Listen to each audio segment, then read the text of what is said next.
Fala, meus gigantes, Mamute na área, pessoal. Jogos para quinta-feira, encontrei uma odd extremamente interessante aqui, se tratando do Mirassol jogando em casa contra a LDU.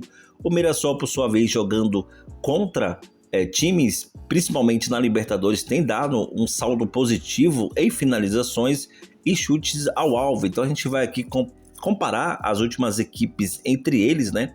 As últimas rodadas entre eles, perdão. A gente tem uma cotação aqui de 1,73, pelo menos para esse back Mirassol. Se a gente for olhar aqui a tendência, pelo menos que o mercado espera, uma tendência de under goals aí para o enfrentamento entre eles. Isso significa que a gente tem uma tendência de muita finalização. Se não tem gol, vai ter finalização. Se tem finalização, vai ter chute ao alvo. Pessoal, antes de começar, eu quero passar para geral aí que eu vou deixar no link aí embaixo o próximo canal que eu vou movimentar, né? Que esse canal aqui, em breve, ele não vai mais existir. Eu vou pedir uma força para vocês aí se inscreverem no novo canal para a gente dar continuidade no projeto, beleza? Então, dando continuidade aqui, sem mais delongas, uma tendência de ambas marcam, pelo menos é o que o mercado espera. Olhando aqui o último cenário entre eles, o Mirassol ganhou de 2-0, né? Um pico de elevação, pressão muito alta aí, pelo menos nesse HT. E claro que o gol não saiu, evidentemente ali no segundo tempo. Por mais que o Mirassol tenha feito o primeiro gol, ainda foi para cima.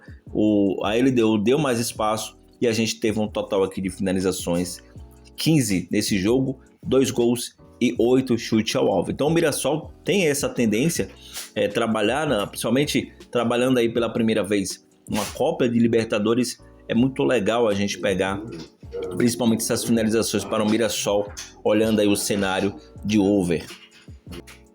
Então, qual seria a ideia para vocês trabalharem aqui? A gente tem uma tendência de 7 gols aqui, 7 finalizações nesse primeiro tempo, para vocês trabalharem pelo menos uma margem muito mais segura, pelo menos 5 finalizações já está de bom tamanho, trabalhando esse under finalizações aí da LDU, já que não finalizou tanto na primeira rodada. Então, vocês podem, nesse primeiro jogo, evidentemente, nesse confronto entre eles, né? Então, você pode aí fazer, para quem gosta de trabalhar esse mercado de under finalizações, aí menos 6 finalizações para a LDU seria muito interessante. Já em contexto geral, para finalizações, Mirassol, né, vendo o pico de elevação e o senso de urgência para abrir esse placar, a gente pode pegar um cenário de 14 finalizações. Acredito que seria muito mais interessante vocês pegarem a longo prazo e pelo menos 5 chutes ao alvo. Acredito que sim, que o Mirassol possa aí complicar a vida da LDU, principalmente jogando em casa, em jogo de mata-mata, jogo de ida e volta. Tendencia a ser um pouco mais agressivo o time da casa, né? E a LDU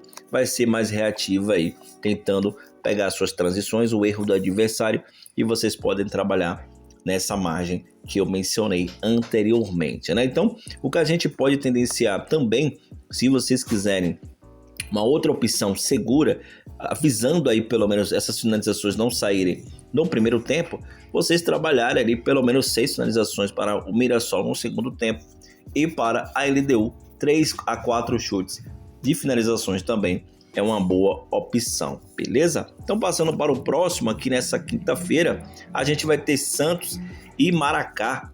Esse jogo aqui o Santos é extremamente favorito.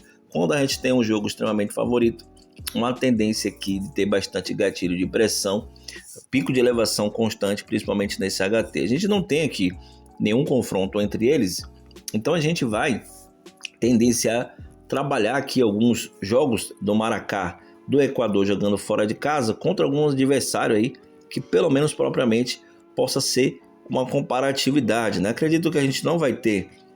A gente teve aqui da Sul-Americana, o Tigre jogando. Perdeu inclusive aqui nesse início do ano, né?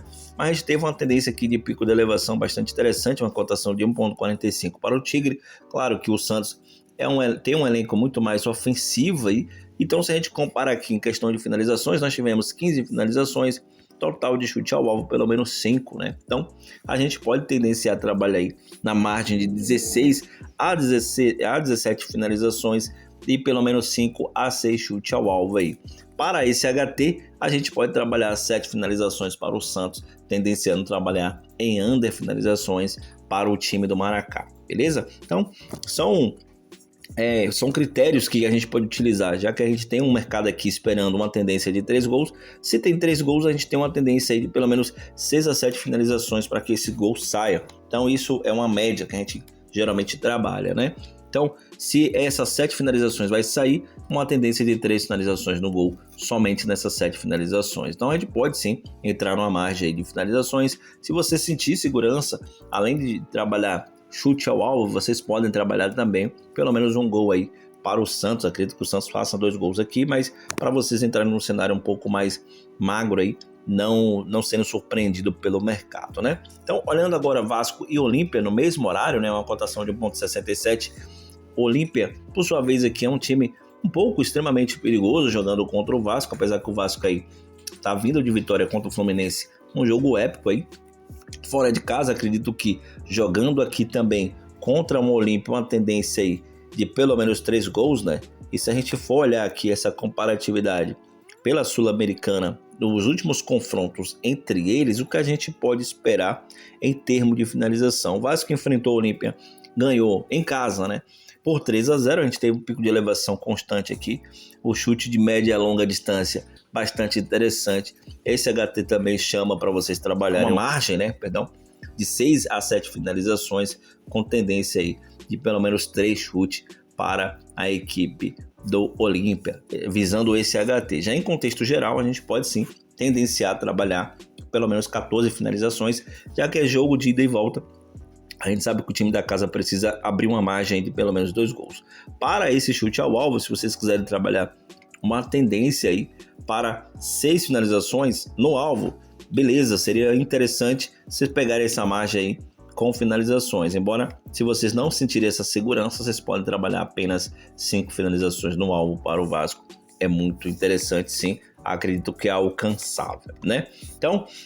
Então é isso, pessoal. A gente vai ter outros jogos aqui a partir de 9h30, mas acredito que esses jogos do Rosário Central contra o Corinthians é um pouco perigoso. A gente pode esperar pelo menos pegar essas finalizações aí no ao vivo, né?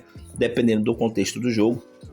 E o outro jogo é o jogo do Botafogo e o Cienciano também ao mesmo horário, beleza? Então 2 jogos aí para vocês trabalharem para o ao vivo. Agora, trabalhando em média de finalizações no pré-live, se vocês quiserem trabalhar, eu trabalharia o Rosário Central em casa. Pelo menos 9 finalizações aí seria bastante interessante. Mas acredito que seria, com certeza, para ser, pelo menos no ao vivo, esses 2 jogos, tá certo?